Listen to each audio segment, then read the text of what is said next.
Shabbat Shalom, everyone. It's Friday again, and this time it's Parashat Ki Teze.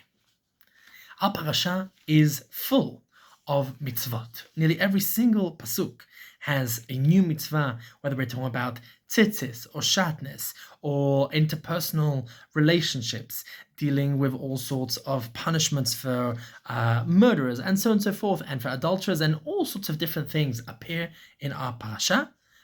But beautifully, at the very end of the parasha is one of the most famous pieces in Sefer Dvarim, and to a certain degree, very much quoted, specifically in one period of the year, Purim.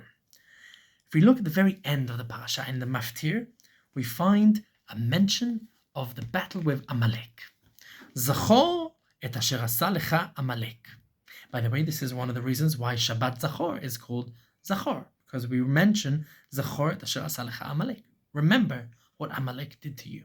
And don't forget, this is 40 years after this happened. The Jewish people met Amalek on their way out of Egypt. We're now talking about the generation after this, the generation that has been through the desert 40 years in the making and is now about to go into the land of Israel. And Moshe Rabbeinu says, don't forget, Zachor et asher asa lecha Amalek baderech betzedchem miMitzrayim, on the way out of Egypt. Asher karcha baderech, they attacked you, they ambushed you on the road. Vayezanev becha kol hanechashalim acharecha, and they snapped at your heels, and they attacked the end of your camp. They attacked the sidelines. They took all of the people who were, dragging their feet at the back.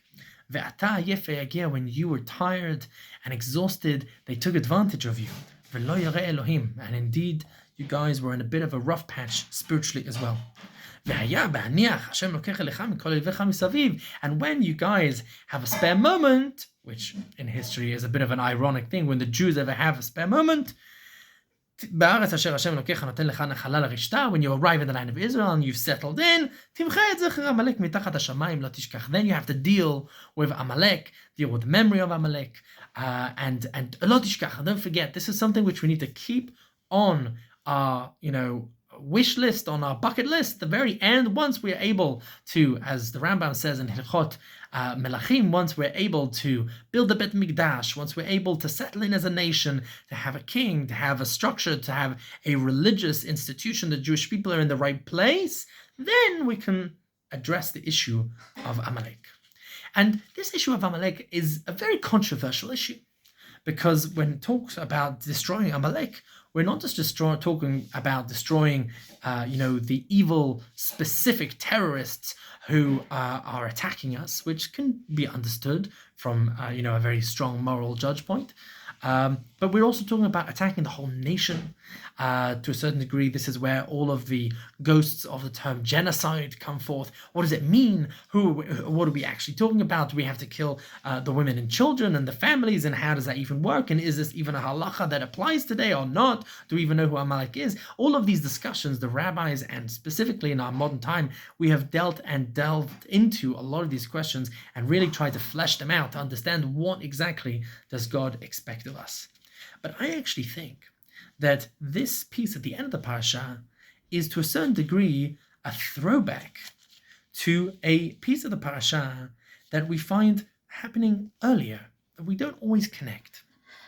We see in the middle of the parasha, among all of the different mitzvot that appear, we find Lo yavo Amoni or Moavi bekahal Hashem.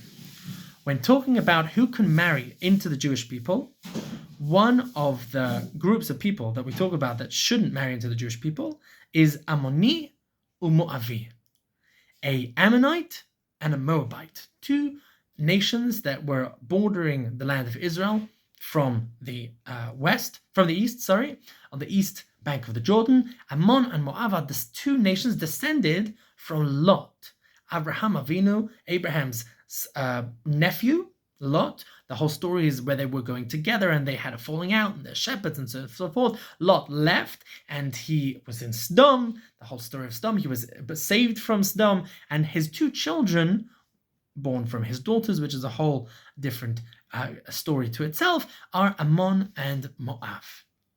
To a certain degree, family to the Jewish people. They are Abrahamic in a sense of they are descended specifically from Abraham. And yet, the pasuk says they are not allowed to marry into the Jewish people.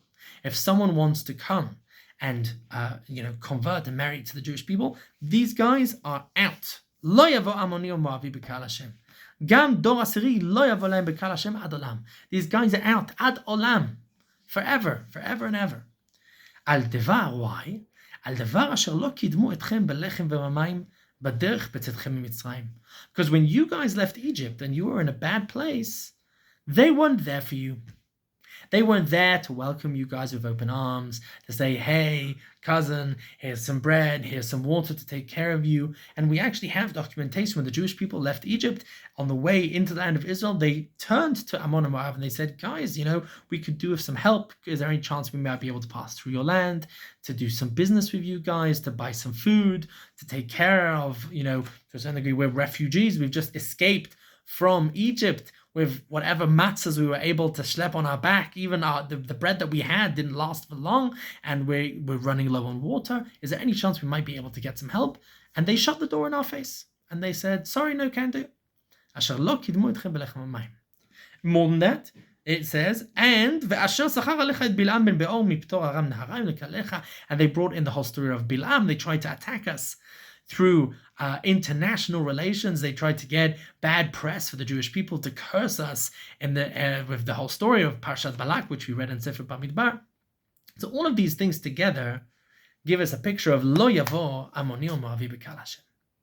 So we have, first of all, we have Amalek, where Amalek are to be dealt with because of what they did back in the day. We have Ammon and Moab, who we remember what they did back in the day, and as such, they are not allowed to come and join the Jewish people, even if they wish to convert or marry in. And then we have a third group, and the third group is the most fascinating group, if I may say so myself. The very next pasuk says, Lo teta'ev Adomi. Don't hate the Edomites. Ki achichahu, because they are your brothers. Lo teta'ev Mitzri. Don't hate the Egyptians. Ki geraita be'artzo, because you lived in their lands. Banim asher yivaldu lahem dor shlishi. If they have descendants, yavo lahem b'kal Hashem. They are allowed to marry to the Jewish people at a certain stage, but we don't have anything against the Egyptians. We don't have anything against the Edomim. Now let's deal with the Edomim first. The Edomim are the descendants of Esav. You would think, seriously, we just came down like a pile of bricks on Ammon and Moab, and yet we're the descendants of Esav, we're going to give them a pass after everything that Esav tried to do to the Jewish people? And yet, the answer is yes.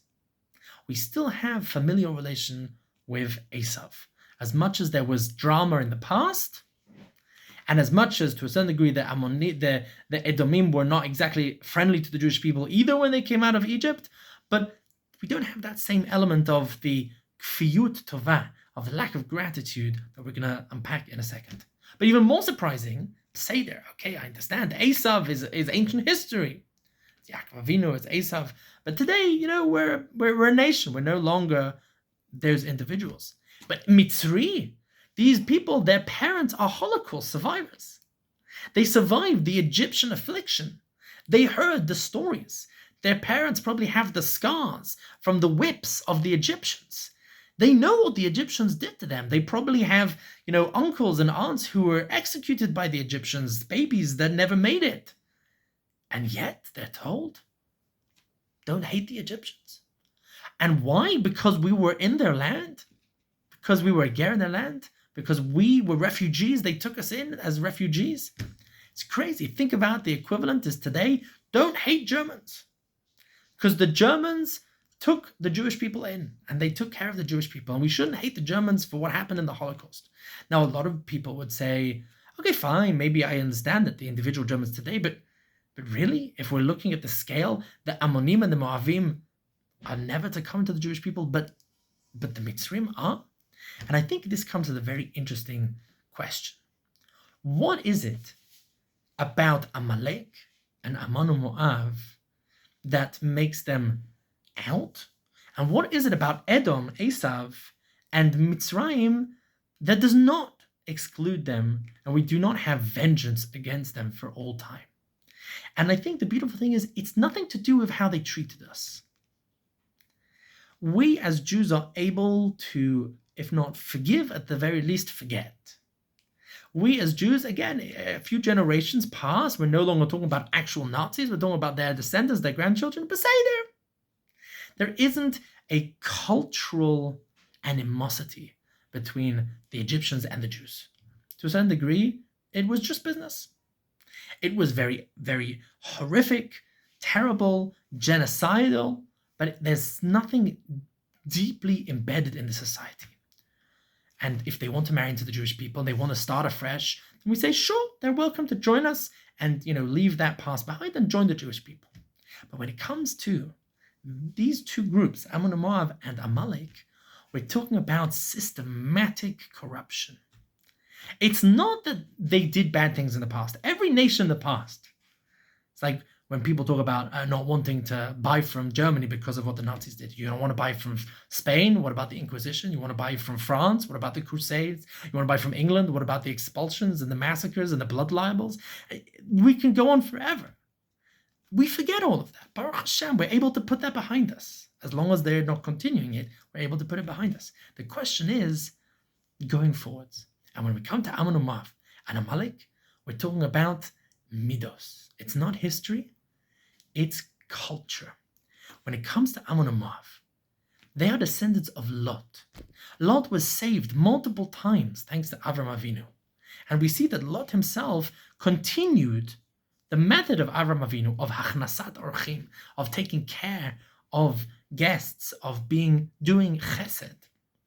The story of Sodom, where Lot saved the Malachim and allowed them into his house. That's why Lot was saved.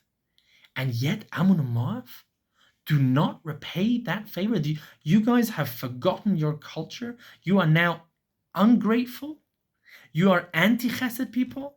Even when you had all of the opportunity to do that, you could have repaid all of the chesed that Avram Avinu did with your forefather Lot. That we cannot forgive. The beef between Yaakov and Esav, that's to be understood. We don't have any expectations from Edom. They don't owe us anything. But Ammon and Moab do. And the same goes for Amalek. Amalek, you guys are marauding raiders of bandits who prey on the weak of society. You attacked us when we were at our weakest, when we needed the most help. You attacked us by going for the edges, by trying to attack the weak, the children, the women and the children. That's the nature of Amalek, to take advantage, to be pure evil. That is something we cannot respect. That is something that can never be allowed in. And as such, when we come to today, when we deal with our enemies today, the question is always, are we dealing with an adversary who we disagree with, someone who we can fight, but someone who we can make peace with, potentially like Egypt today? We have a peace treaty with Egypt, a cold peace nonetheless, but still, we fought terrible battles. We killed them, they killed us. There are people walking around even in my yeshuv, people who have lost limbs, that are bearing the scars of the Yom Kippur War. These are not small things, and yet we are able to forgive. We are able to forget, to move on. But there are some elements when it comes to people who try and attack the most vulnerable. They don't meet us head on like Esav and Yaakov, but rather they try like Amalek to go around the back, to attack, to take hostages, to attack the innocent, to try and kill women and children, and terrorist attacks, and try to the underbelly of society. Those are limits that we cannot accept. A culture that is built into their system is a culture that, unfortunately, we need to set some red lines and say, Adkan, they cannot join us. We have to set limits. They are outside of the camp that we are building around ourselves. And so these are interesting ideas that of all of the terrible things that have happened to the Jewish people, we can put that behind us. But if that corruption, if that evil is built into your society, then that's not an issue of the past. It's an issue of the present, and even worse, it's a potential issue for the future. So that's just a little idea from our parasha, and I wish you all a Shabbat Shalom.